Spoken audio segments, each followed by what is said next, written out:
এসে আমি বলতে চাই যে নেশা বিভিন্ন ধরনের হতে পারে, তার মধ্যে দুটো নেশার কথা আমি উল্লেখ করলাম, একটা সিগারেট, একটা মদ। এর কারণ হচ্ছে তোমরা তোমাদের পাড়ায়, তোমাদের কোনো প্রতিবেশীর বাড়িতে, তোমাদের কোনো শহরে এবং তুমি যে টিভি দেখো, সেই টিভি বিভিন্ন সিরিয়ালে, সিনেমাতে তোমরা বিভিন্ন লোককে, বিভিন্ন চরিত্রকে সেই একই জিনিস করতে দেখবে এবং তোমাদের মনে হতে পারে যে সেই চরিত্র যদি সিগারেট খায়, সিগারেটের ধোঁয়া বের করে, তাহলে আমি কেন ধোঁয়া বের করতে পারবো না? তো সেখানে একটা জিনিস বলে রাখা যে যে চরিত্রটা সিগারেট ধোঁয়া বের করছে সেটা আসলে সিগারেট নয়, সেটা তোমাদের শুধুমাত্র দেখানো হচ্ছে। কোনো কোনো ভুল পথে চলে যেও না, ভুল লোকজনের সাথে মিলে যেও না, এবং কারণ যাদের সাথে তুমি মিশবে, তুমি দিনের শেষে তাদের মধ্যে তৈরি করবে। তুমি যদি আজকে এমন একজনের সাথে মেশো যে ছেলেটা পড়াশোনা করে, যে মেয়েটা পড়াশোনা করে, তুমি দিনের শেষে কি তোমার মনে হতে পারে যে আমিও পড়াশোনা করবো এবং সেটা আগে থেকে তোমাকে সাহায্য করবে।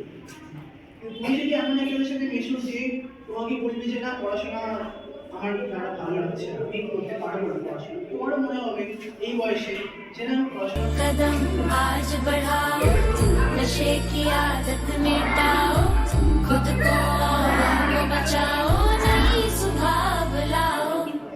सुन लो भारत माँ की पुकार, नशा छोड़ो, देश को आगे बढ़ाओ, भारत को नशा मुक्त बढ़ाओ, अपने सपनों को फिर से सजाओ।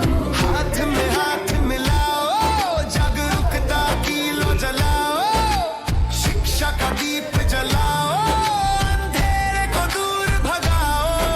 नशा मुक्त भारत, स्वस्थ भारत, हम सबका संकल्प महान। जय हिंद।